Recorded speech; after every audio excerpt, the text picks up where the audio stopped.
गुज़िश्ता रोज इसहाक डार साहब की आपने प्रेस कॉन्फ्रेंस देखी होगी, उन्होंने कहा जनाब 6 महीने से ये बातें की जा रही हैं, पाकिस्तान आज डिफॉल्ट होता है, कल डिफॉल्ट होता है, श्रीलंका जैसी सूरत हाल बन जाएगी, नहीं बनेगी। सबसे पहले बताएं सर, ये पाकिस्तानी मईशत के लिए अच्छा साइन है जो इसहाक डार साहब ने कल कहा, या फिर जो उन्होंने बात की वो अफसानी बातें थी, हकीकत का उससे कोई ताल्लुक नहीं? बिस्मिल्लाहिर्रहमानिर्रहीम। यकीनन हुकूमत ने जब से आई हैं और हालात ख़राब होते गए हैं, अब आप ये देखिए कि इस साल के आगाज़ में हमारे रिजर्व्स जो थे वो 9.8 अरब डॉलर थे और आज पोजीशन ये है कि वो सिर्फ 4 अरब डॉलर रह गए हैं, जिससे बड़े मुश्किल से हम 1 महीने के दरामदात कर सकते हैं। तो हालात तो ख़राब हुए हैं और अलबत्ता ये बात ज़रूर है कि पाकिस्तान ने अभी तक अपने जो बाहर के पेमेंट के ऑब्लिगेशंस हैं, रीपेमेंट हो या इंटरेस्ट हो, उनको हम पूरा करते रहे हैं। इस लिहाज से पाकिस्तान दिवालिया तो नहीं हुआ है, मगर ख़तरा ये है कि चूंकि रिजर्व्स आपके इस हद तक गिर चुके हैं कि आने वाले दिनों में अगर नया पैसा पाकिस्तान में इतना नहीं आता है जितना हमें ज़रूरत है अपने कर्ज़ों की वापसी और सूद की, तो फिर हम दिवालिया के करीब और जा सकते हैं। अच्छा, तो इसलिए इस वक्त कहना कि हम बिल्कुल परमानेंटली निकल आए हैं, ये जरा नामुनासिब। सर इसी चीज का जिक्र उन्होंने गुज़िश्ता रोज किया, कहा कि पाकिस्तान के डिफॉल्ट होने की बात की जाती है और ये कहा जाता है कि जनाब इतना हमारे पास कर्जा है, तो उन्होंने कहा कि जनाब इतना कर्जा है तो ट्रिलियन अरबों के जो है ना हमारे पास असासे भी मौजूद हैं, और फिर ये पाकिस्तान जो आप कह रहे हैं कि अदायगियां करेगा, 4 अरब डॉलर्स पाकिस्तान के रिजर्व्स मौजूद हैं, 3.8 तक आ गए थे, थोड़ी बेहतरी आई है, तो फिर ये सर ये जो हमने पेमेंट्स करनी है ये कैसे करेंगे? ये जो इस वक्त सिचुएशन पैदा हो गई है, अब आप ये सोचिए कि पिछले 6 महीने से नवे रिव्यू जो IMF का प्रोग्राम है उससे बातचीत चल रही है, मगर मुकम्मल नहीं हो पाई। जी। अब हमारे प्राइम मिनिस्टर साहब ने जब MD से बात की IMF के, तो उसके बाद में वहाँ से ये आया है कि 3 शरायत हैं। एक तो ये कि हम रुपए के कदर जो है उसको मार्केट डिटरमिन्ड रखें और उसको आर्टिफिशियली कंट्रोल ना करें। ठीक है। दूसरी तरफ बजट जो आए वो मुनासिब हो, ये ना हो कि इलेक्शन वाला बजट आ जाए और आप बजट में कोशिश ये करें कि स्टेबिलिटी की तरफ जाएं और खसारा जो है वो कम हो। और तीसरी बात जो उन्होंने कही है, जिसका आपने अभी जिक्र किया है, एक्सटर्नल फाइनेंसिंग रिक्वायरमेंट्स किस हद तक पूरे हुए हैं वो हमें पता करना है।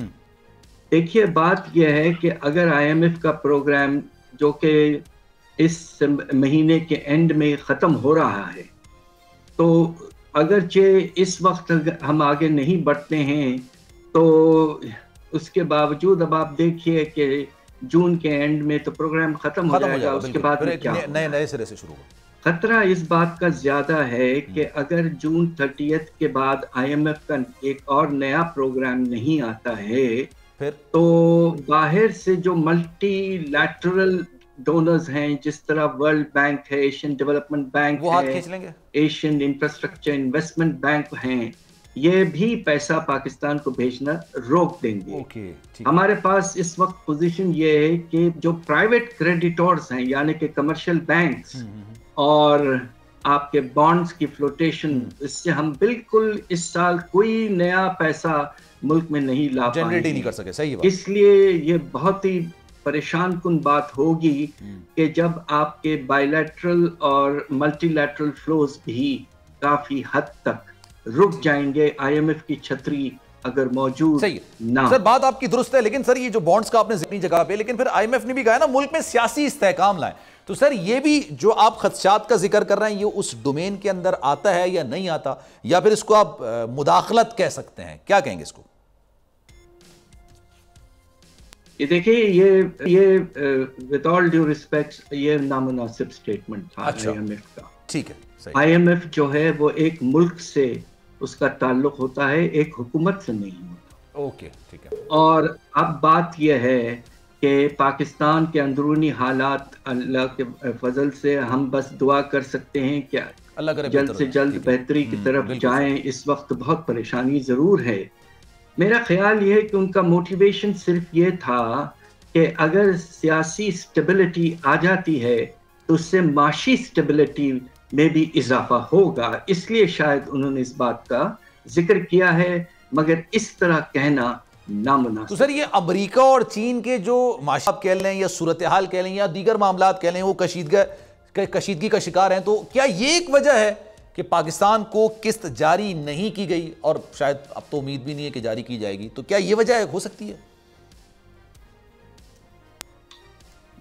جی یقیناً ہو سکتی ہے، اس لیے کہ پچھلے کچھ سالوں سے چائنا نے پاکستان کو بہت ساتھ دیا. اچھا. سی پیک میں بھی ساتھ دیا، اور ساتھ ساتھ ہم چائنیز فرمز جو ہیں انہوں نے پاکستان کے پاور سیکٹر میں بے پناہ انویسٹمنٹ کر کے پاکستان کا لوڈ شیڈنگ کا مسئلہ ختم کرنے میں بہت بڑا ہاتھ دیا ہے. ہمیں چائنا کا شکریہ ادا کرنا چاہیے. اور آپ دیکھیے پچھلے ہفتوں میں بھی چائنا نے ایک غیر معمولی سی چیز کی ہے کہ کمرشل بینک ICBC کا لون جو ہم نے واپس کیا تھا اس کو انہوں نے رول اوور کر کے کچھ پیسے واپس بھیج دیے ہیں، تقریباً $900 ملین، اور انشاءاللہ اور $300 ملین بھی آئیں گے. مگر انٹرنیشنل کمیونٹی کو دیکھیے تو IMF میں بورڈ کے ممبرز تو چائنا اور امریکہ دونوں ہیں. البتہ امریکہ سب سے بڑا بورڈ کا ممبر ہے. تو اس وقت یہ دیکھیے کہ ساری دنیا بھر میں حالات جو ہیں بڑے مشکلات کی طرف جا رہے ہیں. بہت سے نئے ملک جو ہیں وہ ڈیفالٹ کی طرف جا رہے ہیں. تو اس وقت انٹرنیشنل کمیونٹی کو مل جل کر کام کرنا چاہیے اور اس طرح پولر باتیں نہیں ہونی چاہیے. البتہ IMF کی جو سختی ہے میں یہ سمجھتا ہوں اس کی وجہ کوئی جیو پولیٹیکل نہیں ہے. اس کی وجہ یہ ہے کہ پاکستان جو ہے اس کا ریکارڈ جو ہے امپلیمنٹیشن کا ریفارمز وہ کوئی اچھا نہیں ہے. صحیح ہے سر. ہم کچھ عرصہ کرتے ہیں اور پھر چھوڑ دیتے ہیں. پچھلی حکومت نے تو آخری وقتوں میں بہت بری طرح سے پروگرام کو وائلیٹ کیا تھا. پھر سپٹمبر کے بعد جب تبدیلی آئی ہمارے فائنانس منسٹرشپ میں تو اس کے ساتھ ساتھ پالیسیز میں بھی تبدیلی آئی جو کہ IMF سے مختلف تھے. تو IMF کی سختی اس لیے بھی ہے کہ پاکستان کے حالات حد سے زیادہ خراب ہیں، اور دوسری طرف ہم جو ہیں امپلیمنٹیشن جو اگریڈ ریفارمز جن کو ہم لکھ کے دیتے ہیں کہ ہم کریں گے وہ نہیں کرتے، وہ بعض وقت ہم نہیں کرتے. ہماری کریڈیبلٹی بہت متاثر ہوتی ہے اس سے. اس لحاظ سے انتظار تھا نا، چلو اس بار وہ کرتے ہیں جو اس سے پہلے کیا ہی نہیں. قسمت کی آنکھوں میں آنکھیں ڈال کے جیتنا ہوگا. سب میں شیر جیسی رہا، ذرہ ذرہ بھی ہر کنٹیسٹنٹ کو لگے گا پہاڑ. لڑکھڑانا نہیں ہے، کھول دو اپنے پنکھ اگر آسمان چھونا ہے. ابے لگ رہا ہے یہ سب پہلے بھی کہیں سنا ہے. انٹرٹینمنٹ کی گارنٹی جناب، کیونکہ یہاں کھیلو گے کودو گے تو بنو گے نواب. خوش رہو پاکستان. خوش رہو پاکستان بدھ اور جمعرات شام 7 بجے صرف بول انٹرٹینمنٹ پر. سبسکرائب کریں اور بیل دبائیں تاکہ کوئی خبر رہ نہ جائے.